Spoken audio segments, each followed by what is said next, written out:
My doggy here. Hi. Say hi, Carson. Come here. Say hi. Say hi. Yeah, the good boy. Hi guys, welcome back to my channel. My name is Mimi and I'm so happy that you're here. Today I am coming to you with another video in the series that I currently have going on my channel where I'm going through my entire collection. Today we are going to do setting powders. I have all of my powders right here in the front of my vanity. So let's jump in and get started. We'll start with the two that do not fit in this drawer. They're just too tall, so I wouldn't be able to close it. The Laura Mercier one in translucent. I really like this one, but it's big. It's a lot of powder, so it's taking me a while to go through it.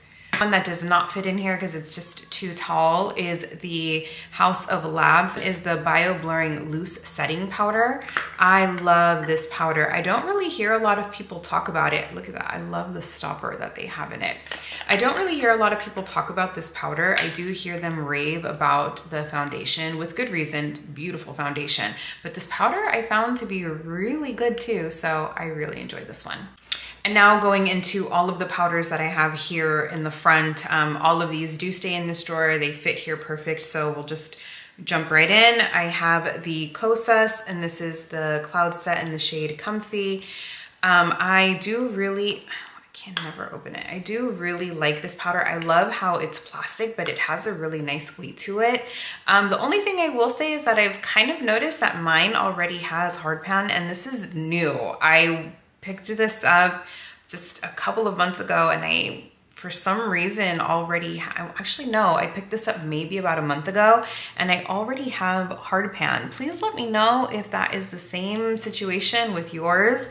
I mean, I can still get product, but I feel like I don't get very much of it. As you can see, it's very finely milled and you can barely see it. But anyway, I did get kind of hard pan on it. So that's the only thing I'm a little unsure of, but let me know if you guys have the same issue. It still works great. I can still use this on my under eyes. So a powder that is new to my collection as well for this year. This is the Laura Geller Baked Balance and Brighten. This one was actually in my favorite products of 2022. This is a gorgeous, absolutely gorgeous setting powder.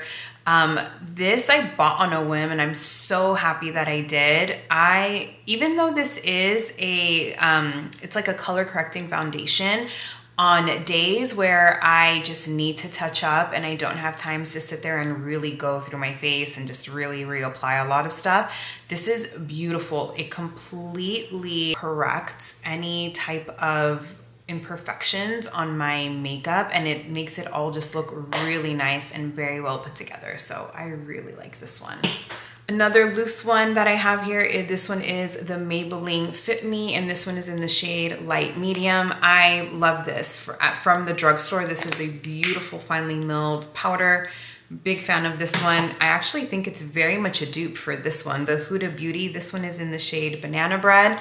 This powder is also just absolutely gorgeous. It gives you such a blurry skin, and it also has a stopper there. I do think that these are very similar in product. This one is definitely better, but you get a beautiful, pretty much same look from this one. This one is just a little bit more finely milled, I find, and not as pigmented. Both of these are beautiful. I love this one. This one is the RCMA powder, the loose setting powder. It does not come in this packaging. This one actually comes in that giant salt shaker looking like package.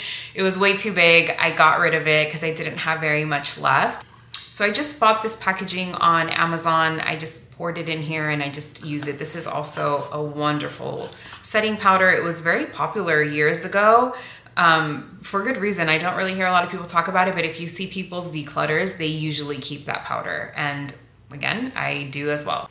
Up next is another one from the drugstore. This is the Revlon Color Stay. This one is translucent. I only use this in my T-zone and under eyes. This is so pretty. It'll blur out your skin.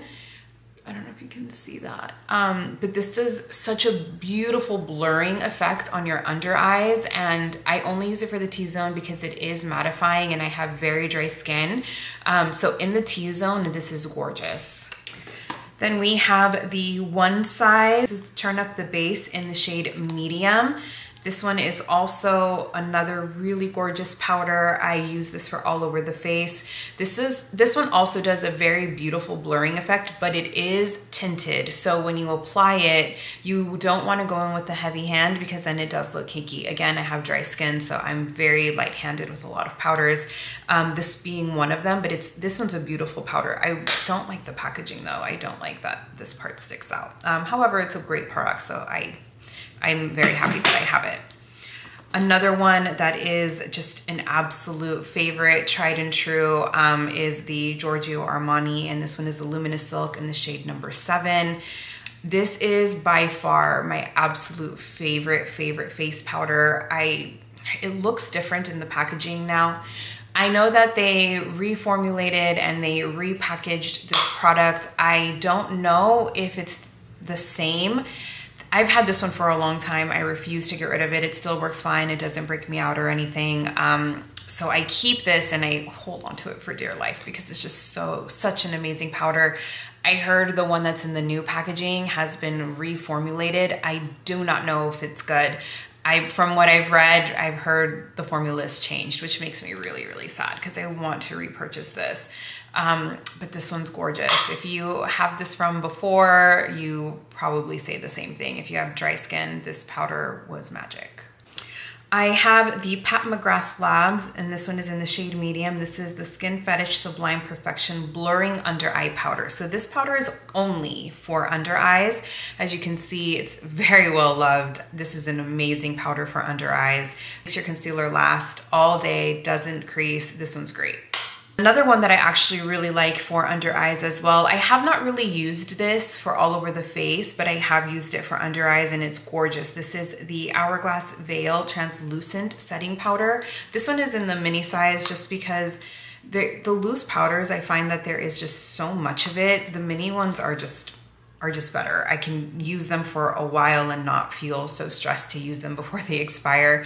I really enjoy this one too. The loose setting powder, this one is the Magic Powder Under Eye and Face by Charlotte Tilbury. This is a beautiful powder too. I've had it for a little bit. I really enjoy it. I will say the only thing I do not enjoy about this powder is I do not like the scent. I don't know what it is about the scent, but it just smells like old lady, basically. I don't know if it's just mine. That's one of the things I have not heard people say anything about, or maybe I've missed it. I don't know. Let me know if you have that same issue, but it's smelled that way since I purchased it. And I have not had this for very long. So I don't know what it is about that, but I can get past the scent. It doesn't linger on your skin. But just let me know. Please let me know if you've had that same issue. But other than that, this is a beautiful powder. I do enjoy this. And now we're down to the very last of the setting powders. I have the Makeup Forever Professional Paris. This one is in the shade Y305. This one is another really nice powder. This one is a bit mattifying, so again, very light-handed with this. I picked this up because I don't know, I don't remember who it was, but somebody had said that I Love Sarai and Nicole Guerrero had recommended this. So I picked it up on a whim. Beautiful powder. I do really enjoy this one. And then this one is the LYS in the shade Translucent. This one is also really, really nice. I love this for under eyes. This powder is so finely milled that when you apply it just blends like a dream. I really, really like this one for under eyes. And now we are down to the last two. This one is the Huda Beauty in Glowish, and this one is in the shade Medium. This is the Luminous Pressed Powder. I really like this one too. This one's really nice. As you can see, it is a tad bit dark, but in the summer, this is perfect because I'm always tanned in the summer. In the winter, I can still use this. I have a couple of foundations that might just be a little too light, and if I apply this on top, it works great. So this powder is fantastic. Very last one, this one is another one that is just a little too dark for me, so I want to use this up and then purchase the shade underneath it. However, I think because it's winter time, that's probably why I notice it so much more. I think this is definitely a summer shade. So this is the Charlotte Tilbury Airbrush Flawless Finish in the shade 3 Tan. I definitely need the medium. This is another powder that is so beautiful. I love this one. as you can see, if you can see that it leaves just a tad bit of color, but that's okay. I will definitely repurchase this, and I probably would still repurchase this color. I'd probably get this exact same shade for when it's summertime, and then I would get the lighter shade for the winter time. So that was all of my setting powders. These are the ones, again, I keep at the very top of my vanity, the very first drawer. These two do not fit, they're just too tall, so I keep those in a little side area. But that's it, that is my entire collection with my setting powders. All of these here are my face palettes. I've already done a video on this. I will link it for you down below if you missed it.